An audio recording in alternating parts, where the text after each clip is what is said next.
عليكم ورحمة الله تعالى وبركاته. اليوم ان شاء الله غادي نقدم لكم واحد الكيك بالتفاح ولا كريم باتيسيير اللي غادي يطعم معاه. بالنسبه للمقادير عندنا واحد 2 كيسان ونص ديال الطحين، فاني، 2 ديال الخمارات حمر، كاس ديال الحليب، كاس الا ربع سنيده، كاس الا ربع زيت، 3 ديال البيضات. بالنسبه للتفاح درت 2 ديال التفاحات قطعتهم لشرائح، زدت عليهم واحد الساشي ديال الفاني وعصرت عليهم الحامض باش يحافظ على اللون ديالو باش ما يكحلش لينا. وبالنسبه للفاني باش تطلق لينا داك النسمه ديال الفاني في التفاح. عندنا واحد الحامضه حكينا قشور ديالها، واحد 2 حامضات اللي عصرناهم. بالنسبه لا كريم باتيسيير غنصاوب، عندي فيها نصف لتر ديال الحليب، 2 معالق لا كريم باتيسيير بودر، 3 المعالق ديال سنيده، و3 المعالق ديال عصير الحامض. ونبداو الطريقه على بركه الله. دابا غادي نبداو الطريقه ديال لا كريم باتيسيير. من بعد ما درنا الحليب تفاض غادي نديرو 3 المعالق ديال سنيده، 2 المعالق ديال لا كريم باتيسيير،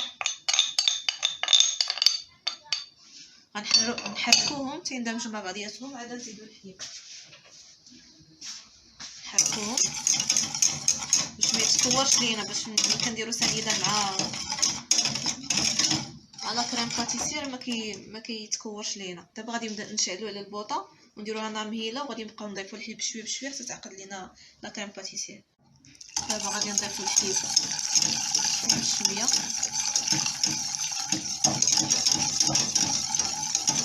غادي نديرو على نار مهيله ونبقاو نحركو باش ما تلصقش لينا لا كريم ديالنا.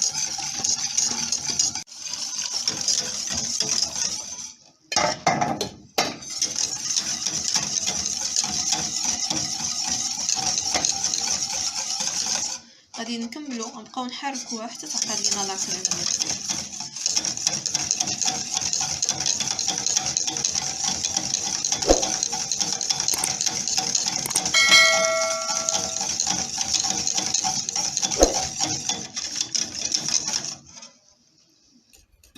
كما كتشوفوا هي دابا بدات كتعقد.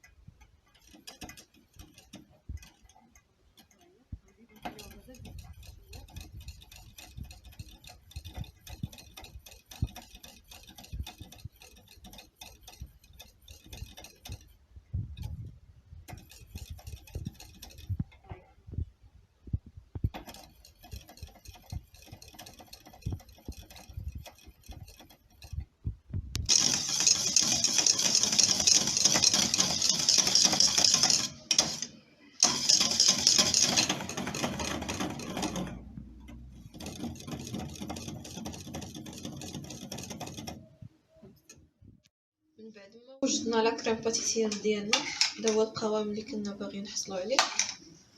مازال غادي تبرد وغادي تزيد تقصاح. دابا غادي نضيفوا لها 2 المعالق ديال الحامض، عصير الحامض.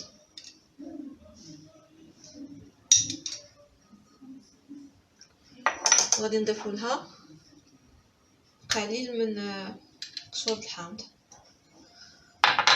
غادي نحركوها وغادي نغطيوها بالسيلوفان ونخليوها حتى تبرد، ونحضروا المقادير ديال الكيك ديالنا. ملي كنضيفوا لها العصير ديال الحامض كتزيد كتعقد. داكشي باش خاصنا نديروا لها 2 المعالق ديال لا كريم باتيسيير كافيين. كيف ما كتشوف كتجي زوينه، كتجي بمذاق مبدل على لا كريم باتيسيير الاخرى اللي كنعرفوها. المهم دابا غادي نغطيوها كيف ما قلنا وغادي نخليوها تبرد، وغادي ندوزو الطريقه ديال تحضير الكيك.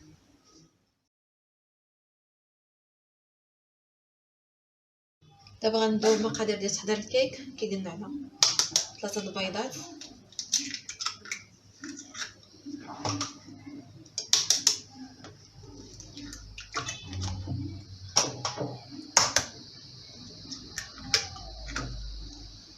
نديرهم مع كاس الا ربع ثانيه،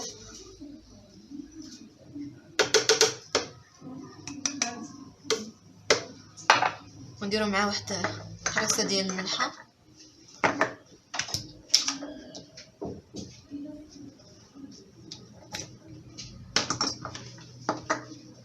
غادي نضربوهم بعدا هما الاولين، عاد نزيدو المقادير الاخرى.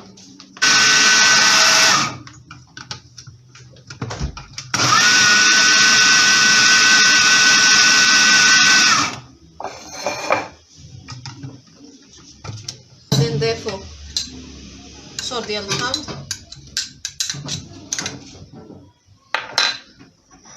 2 المعالق ديال الحامض ديال عصير الحامض، ولا نديرو 3 المعالق.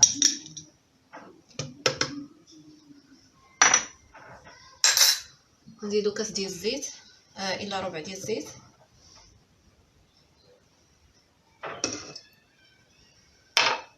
كاس ديال الحليب وفاني، ونخلطو المقادير مع بعضها. عاد غادي نضيفو الطحين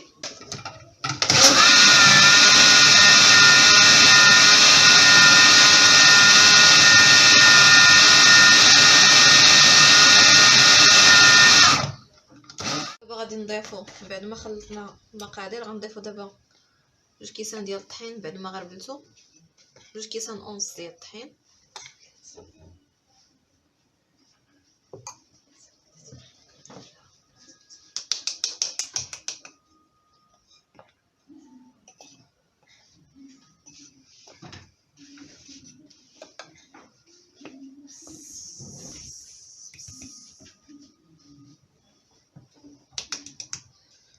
نديرو الكيسان نحركو، عاد نضيفو نص كاس الاخر.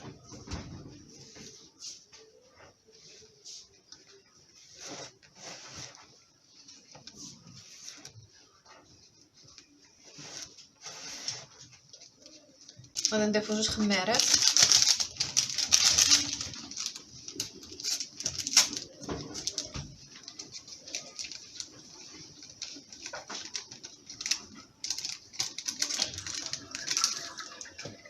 وغادي نضيفو معاهم نص كاس ديال الطحين اللي بقى لينا. درنا 2 كيسان ونصف ديال الطحين.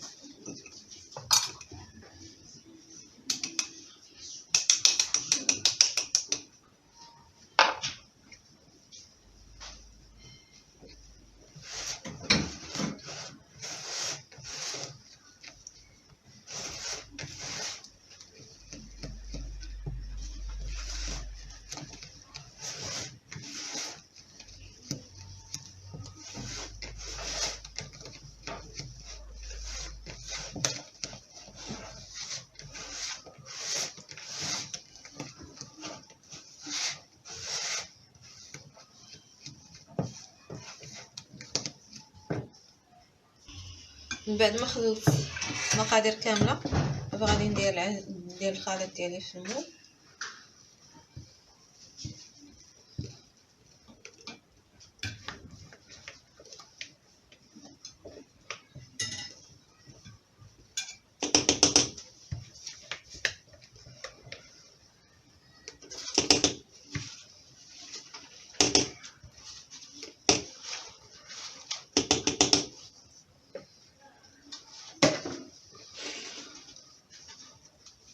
دابا غادي نديرو لها لا كريم باتيسيير من الفوق.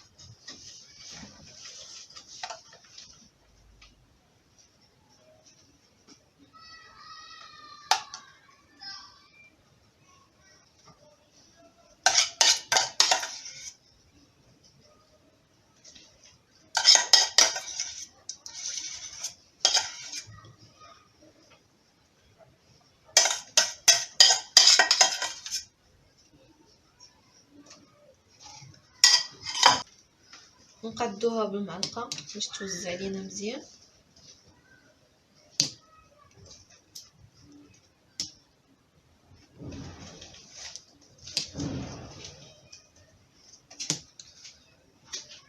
باش تندمج لنا مع الخليط، وغادي نديرو عليها التفاح من الفوق.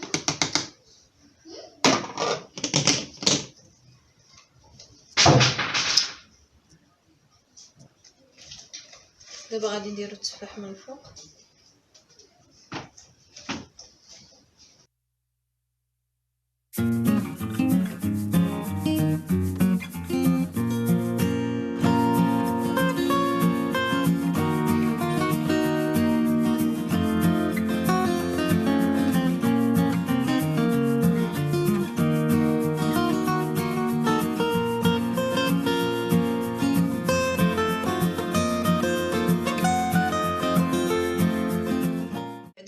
سالينا التفاح.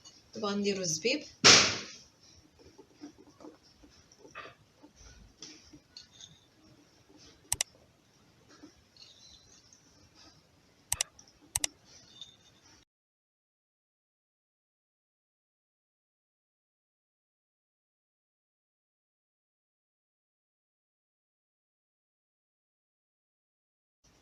غادي نزيدو اللوز اللي هرمشناه شويه،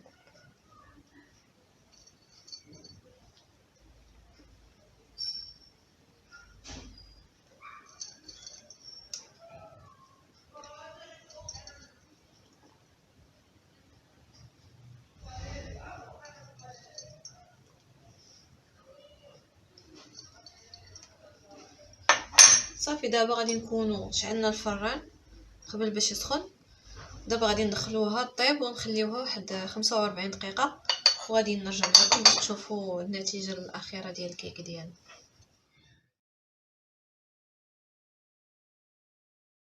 هذه النتيجه الاخيره ديال الكيك. كنتمنى ان شاء الله ينال الاعجاب ديالكم وتجربوه. انا هنا قطعت واحد الطرف كما كتشوفوا.